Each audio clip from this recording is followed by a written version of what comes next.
Oh yeah. What's up, my peoples? How are you doing today? So, let's do a quick comparison of quality. Origin miniatures versus Arena of the Planeswalker miniatures.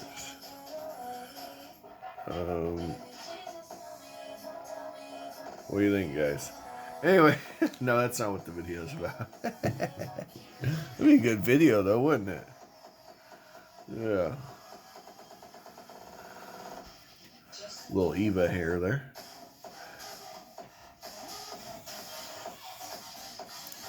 Now, I just wanted to show you guys the scale of these miniatures to prove to you that they are very compatible with your 28 millimeter D&D stuff. Yep. Alright, anyway, so what's today's video about? Well, I want to show you guys the color schemes we're using, what we're going for here when we paint these guys. So this is a hero, and it's a special. It's not a planeswalker, but it's a unit type that you only get one unit.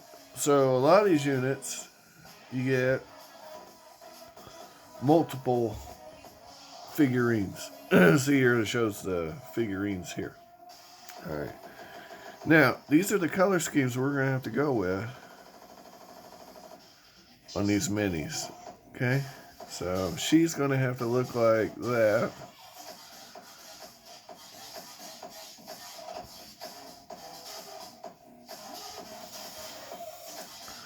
He's going to have to look like our spear guy in the bottom right. So I have to lighten up his skin tone, I think. But,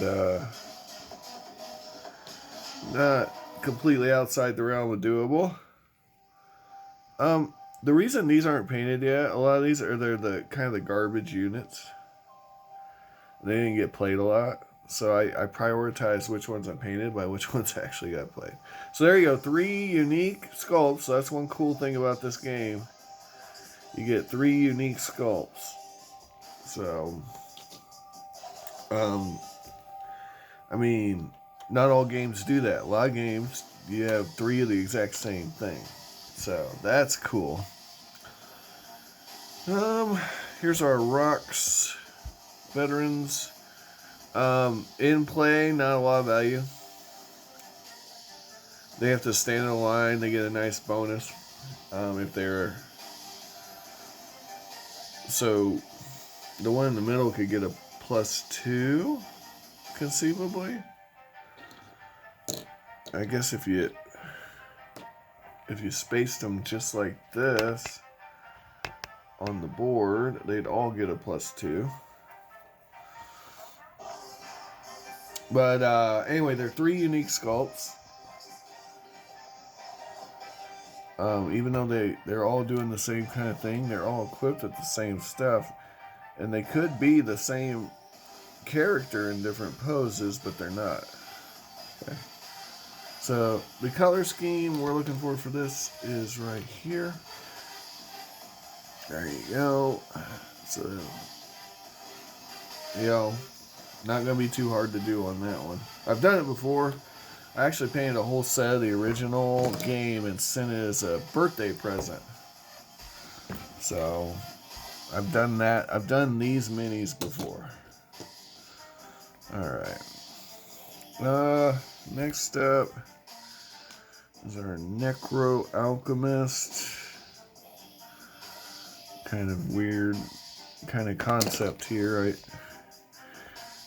I don't know, Necro Alchemist. This paint job's not going to be super hard to do, I don't think. The mini doesn't really match the picture, but it's close, I guess. All right. And next up, we've got our Lantern Geists. We're already practically there, aren't we, guys?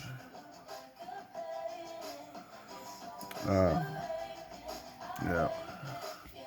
Well, that's cool. There's two different minis here. Now these come in a translucent blue, so if you're buying these for D&D, you could really use that and try to do something with it. Okay. But there you go. Now these little dots on here, they tell you the point of view of the character, so you know if something's within sight.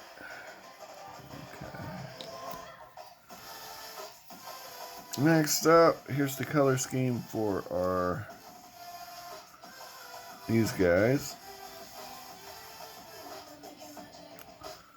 I mean, we're already well on our way, aren't we?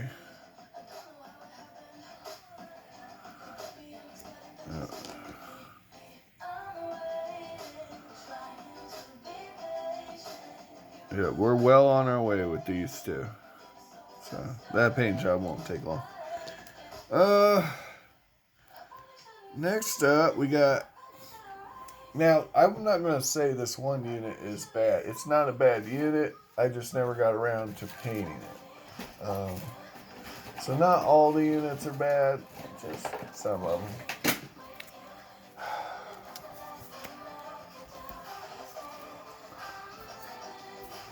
Just some of them are bad. Not all of them.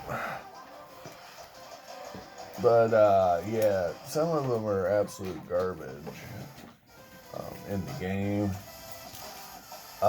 Now, to be fair, though, to the designers of the game, it didn't go quite as far as they had expected. And I get the distinct feeling that the game was interrupted because Hasbro was impatient. And I know, having played the game, I can tell you it's fun. But, by the way, remember those werewolves I showed you that were glossy? Same characters. So what you do is you use their ability to transform, and then you switch out the minis. So that's kind of a cool game mechanic. The game itself is solid, guys. Reminds me a lot of Hero Quest. Only imagine if Hero Quest was a skirmish game. Okay, so like, let's do it for instance. This guy, he's not bad. He's not a bad mini, or not bad in game. Minis, whatever. Notice the mini don't look nothing like the the baddie. Anyway, so if you look, this is another one of these hero creatures. So you only get one creature. Again, most of these you'll get 2, 3, even I don't know if they go over 3. Well, I mean, I guess there's 4 minis for these, but not at the same time. Anyway, so you get one mini only, but he gets a robust life total, 5. Now, 5's not amazing because there are creatures you can get that have 3. Or that have 3 of the creatures and 4 life each. Okay, so this guy is no tank by any means. He doesn't move particularly fast. His defense is solid. His offense isn't super solid. There's stronger units. But what he does do, that's game breaking in the right circumstances, is at the end of the turn, each squad creature destroyed in combat by the Ghoul Vanguard this turn, on a turn to the battlefield on an empty space adjacent to the Ghoul Vanguard, these creatures lose all their squad characteristics and become zombies with a life of 1. 3 attack, 3 defense, move 4, range 1. Okay, so If this guy walks up and kills one of your vampires here, boop, right? You get to take this vampire and then put it adjacent to him.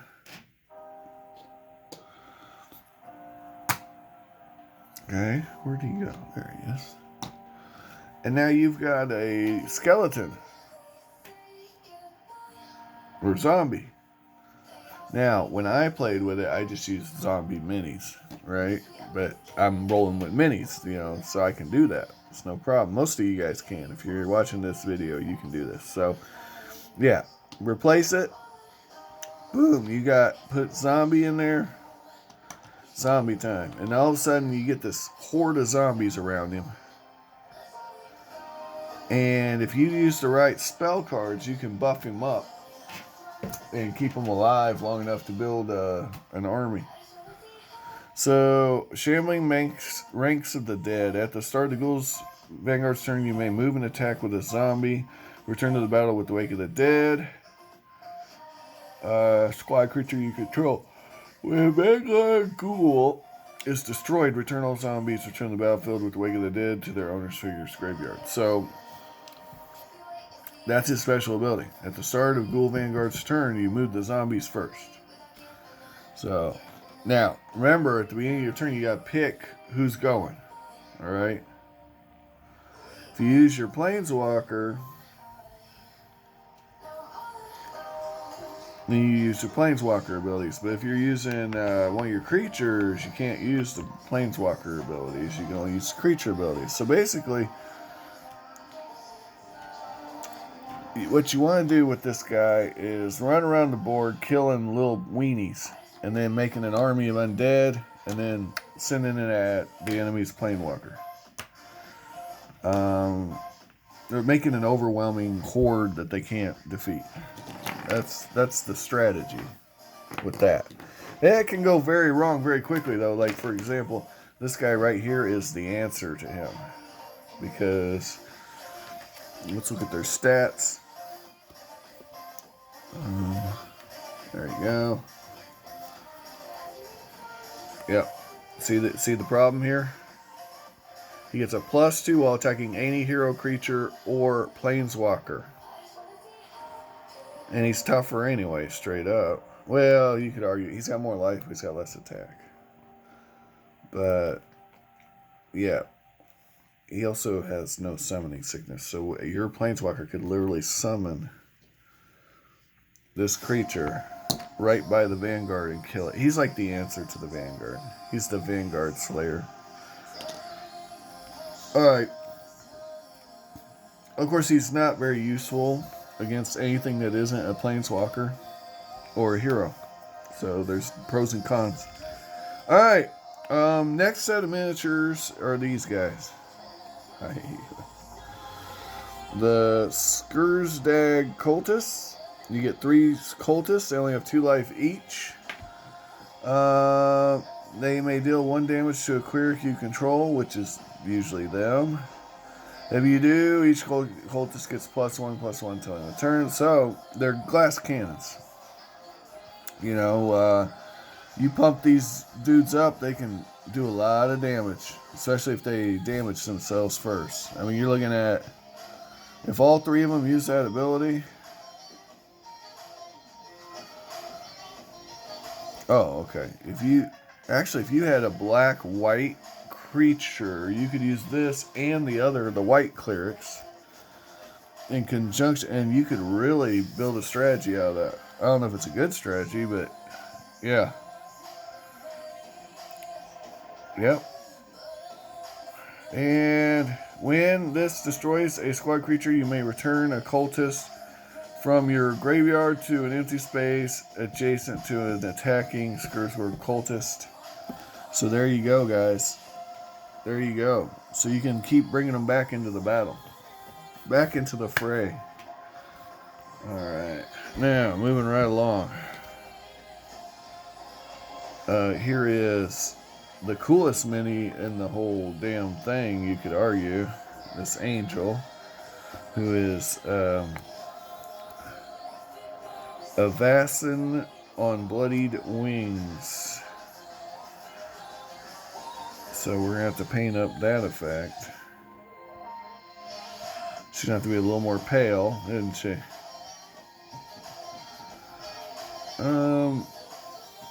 We'll see how close we get to the Snow Owl wings there with the red tinge.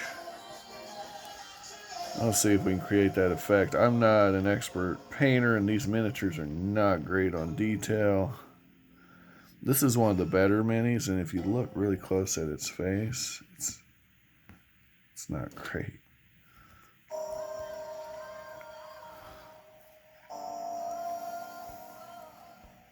See if we can get a better shot of it.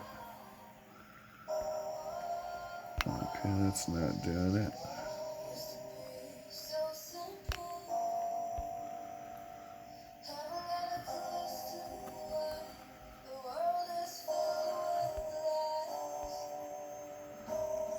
Well, that's about as good as we're going to get. Alright, guys. We got a nice painting adventure ahead. Are you excited? I'm excited. I'm fired up. We're going to finish off these board games that I've gotten started. I'm going to finish off this game. Next up, we're going to finish off Castle Ravenloft, the board game. And then we're going to